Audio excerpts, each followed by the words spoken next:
Fortnite is a battle royale based video game. I chose to analyze this video game because this is very popular among my students.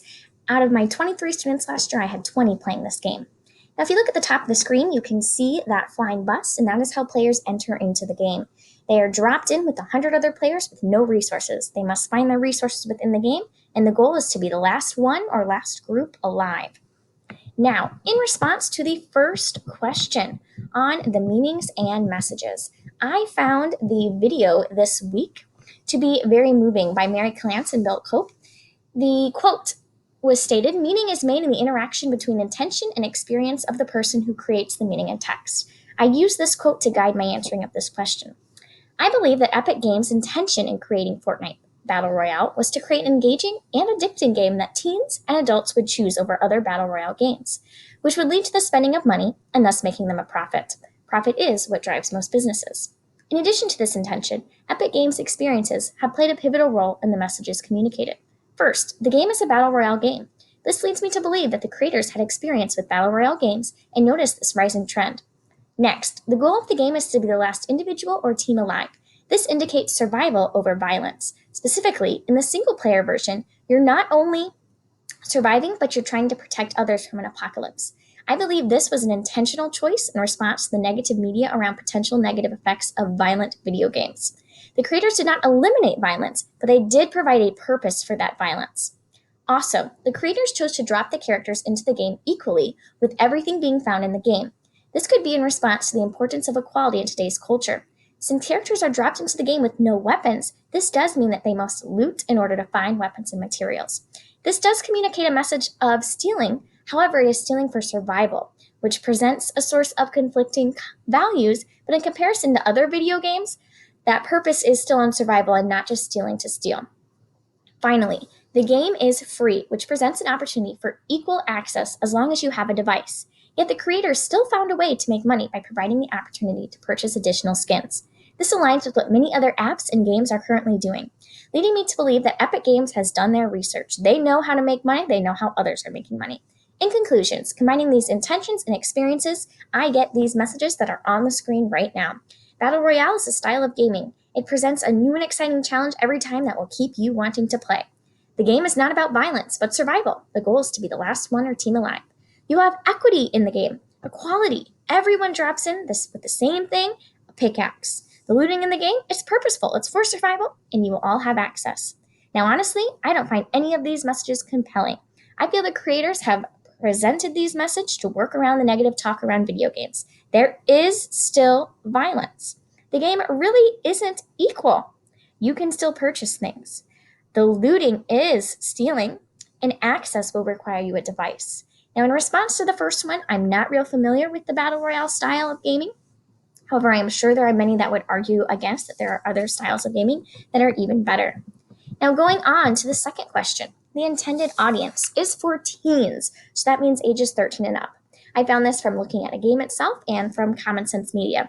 Now, with my third grade students, so about 8 and 9 years old, they almost all play this game, and I've seen kids as young as kindergarten participating in those dances, and I know that it stretches well below that 13 age guideline. Next, going on to social, cultural, political, and historical context. Socially, there's a potential for teamwork through group play. Collaboration has become a huge push in the job world today. I see this as a plus. Also, being a teacher, I'm always pushing for collaborations. It is a 21st century learning skill. Yet I still am a bit weary because initially the game puts you with a random group of people, unless you choose your players, which can create that fear of child predators which loom in the media today. Culturally, this game is very, very inclusive. It has different ethnicities. It also has boys, girls. It has different body shapes and sizes, which is very appealing to me. Politically, guns, big issue. With the potential of gun ban laws looming, this definitely presents some troubles. And within this video game, teens are allowed to get many different weapons, assault rifles, sniper rifles, etc.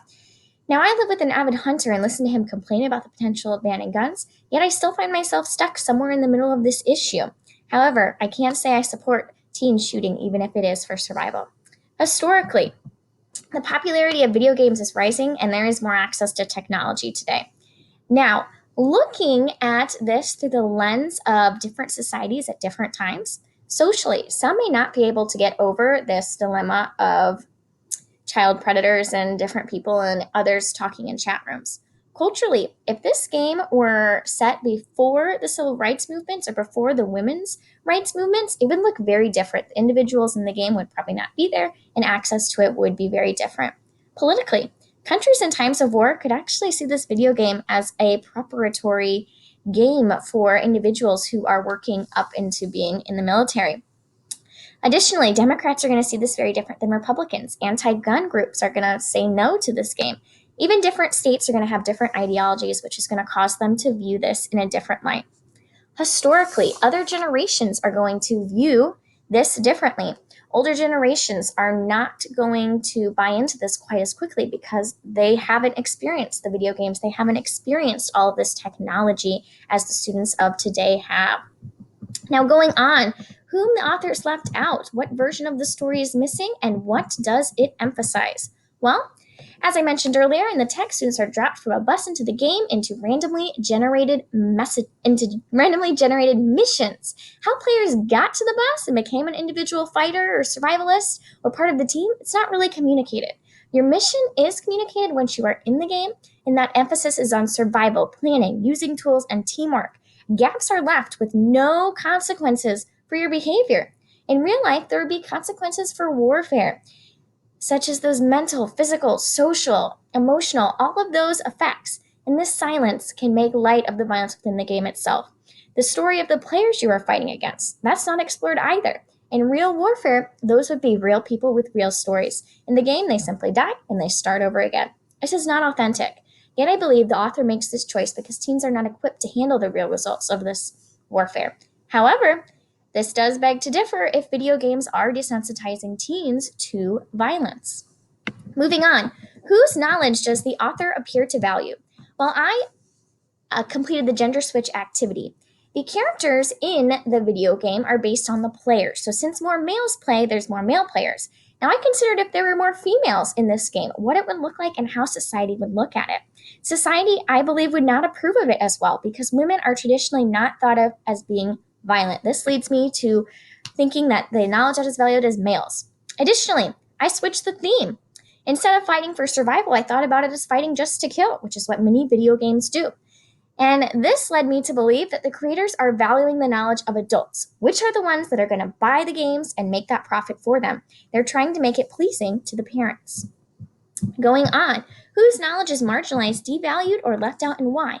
Again, the violent survivalist mode of the game plays more towards the traits of males than females. I don't think this is necessarily a game issue. I think it's a bigger societal issue. However, it can still leave girls who are uninterested feeling like they either have to play to fit in or feeling left out and unable to discuss the game. I also believe that the insane popularity and widespread growing nature of this game kind of dampens experts, dampens those who are doing research on the negative effects of video games. Parents, even though they're hearing this, may still let their child play because it is the thing to do right now. It's how kids fit in necessarily and are participating in the popular culture of today. However, overall, I have to say I was pleasantly surprised to see the inclusivity of this game in terms of ethnicity, culture, etc. Now, in terms of me, how does my race, my social class, my gender, etc. affect me? Well, first of all, I'm a female. I am not into the violence. It doesn't appeal to me necessarily, which can give me some negative bias for this game. Next, I'm white. I do love to see the diversity in the game, and I would love to see that that doesn't affect me, but I'm sure it does. Next, I am middle class. I have never had to struggle to survive, so I can't relate to that having to resort to violence to survive. Next, I'm a highly, highly competitive person. I love to win, and being the last one to survive sounds awesome. However, I'd love to see it done with another way besides violence. Next, I'm a teacher. I do see some negative effects of this game as I see the amount of time that it takes for my students. I don't see my students playing, doing activities, reading at home because they're on this game. Finally, no one in my family games, so I don't really necessarily understand that addiction that can come from it. Thank you so much for listening to my analysis.